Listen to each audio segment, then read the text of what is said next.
ఓం శాంతి.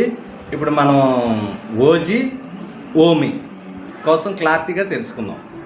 అయితే OG జీలోని God ఉంటాడు, ఓమి అంటే ఎంలోని మాయ ఉంటుంది. సో అంటే జిఎం అంటే అక్కడ ఏంటుంటుంది గవర్నమెంట్. అంటే ఇప్పుడు ఏ గవర్నమెంట్లో ఉన్నావా, ఇస్రాయల్ గవర్నమెంట్లో ఉన్నావా, రావణ్ గవర్నమెంట్లో ఉన్నావా? సో ఈ ఓజీ అనేటప్పటికి ఓమి అనేటప్పటికి రెండిట్లో చూడండి సందర్భం. ఓంకారం అంటే ఫస్ట్ ఒరిజినాలిటీ, అంటే ఒరిజినాలిటీ సృష్టి అనేది ఓంకారంలోంచి ఉద్భవించింది అంటారు. ఓం దాని నుంచి పుట్టింది అంటారు. మన భారతదేశంలో ప్రతి దానికి కూడా లాస్ట్ని ఓం శాంతి ఓం అనే వస్తుంది. మీరు 108 అష్టోత్తరం చదివితే మీకు తెలుస్తుంది, ప్రతి దీంట్లో ఉంటుంది అన్నమాట. సో ఈ ఓలోని మంచి పుట్టింది, చెడు పుట్టింది. అంటే ఓజీ ఓమి అంటే ఈ రెండింటిలోనే ఓం ఉందన్నమాట. మీ అనేటప్పటికీ అంటే మాయ వస్తుంది, అంటే పిల్లి మియా మియా అంటుంది అన్నమాట. ఇది చాలా క్లారిటీగా అర్థం చేసుకోవాలి.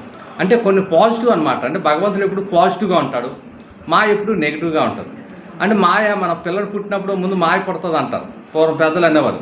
తర్వాత ఇది అనేవారు అనమాట. ఎందుకంటే అదే ముందు వస్తుంది. ఏదైనా మనిషికి ముందు వచ్చేది ఏంటంటే కోపం వస్తుంది. ఆ తర్వాత కోపం వచ్చిన తర్వాత శాంతి శాంతి అంటారు కదా. అంతేకాని శాంతిగా ఉన్నప్పుడు కోపం రాదు. అందుకే ఇది చక్కగా క్లారిటీగా ఏంటంటే ఇప్పుడు మనం భారతదేశం కాదు, ప్రపంచం 4 మూల కూడా మనకు చాలా సంతోషకరం ఆనందకరమైన విషయం ఏంటంటే ఏదైనా కరెక్ట్ టైంలోని అంటే 25వ తారీఖున వస్తుంది అన్నారు.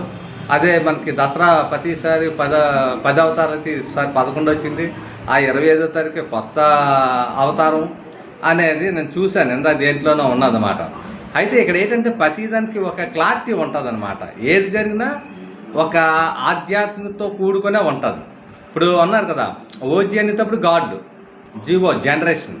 సో ఓమి అనేటప్పుడు కదా, ఈ ఓమి అనేటప్పటికి ఏమవుతుందంటే మాయ. అంటే ఈ రెండింటి మధ్యన రాముడు రావణుడు అంటే ఇద్దరి మధ్యన యుద్ధం జరుగుతుంది. ప్రతి దాంట్లో ఒక లేడీ ఉంటుంది. అందులో సీత ఉంది, మన కౌరవ పాండవుల యుద్ధం అయిందంటే ద్రౌపది ఉంది. అంటే ప్రతి దాంట్లో స్త్రీ పెడతారు. అంటే యుద్ధం ఎలా మొదలవుతుంది ఏంటనేది. సో దేనికైనా ఒక రీజన్, అంటే ఒక తగలబెట్టాలన్నా లేడీయే, నిలబెట్టాలన్నా లేడీయే అంటారు అన్నమాట. అందుకు చాలా మనం ఆలోచించిన విషయం ఏంటంటే మరి ఇది ఏంటంటే ప్రతిది ఎన్నో కథలు, ఈ కథలన్నీ ఏంటవుతున్నాయంటే కాలగర్భంలో కలిసిపోతున్నాయి. కథలన్నీ ఎన్నో కథలు, ఎందుకంటే సృష్టి నడాలంటే ఎన్నో కథలు నడాలి. ఈ కథలన్నీ కాలగర్భంలో కలిసిపోయి మళ్ళీ కాలగర్భంలోంచి ఉద్భవిస్తాయి, మళ్ళీ బయటకు రావాలి. మళ్ళీ కథ ఎక్కడి నుంచి వస్తుంది? మనం ఇంట్లోకి వెళ్ళి పడుకుని పోయిన తర్వాత మళ్ళీ లేచి మళ్ళీ తెల్లారి డ్యూటీకో పనికో జాబ్కో రావాలి.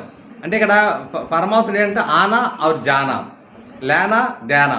అంటే ఇక్కడ ఏంటంటే ప్రతిదీ ఇచ్చిపుచ్చుకోవడాలు ఉండాలి. నువ్వు దుఃఖాన్ని ఇస్తే దుఃఖం వస్తుంది, సుఖాన్ని ఇస్తే సుఖం వస్తుంది.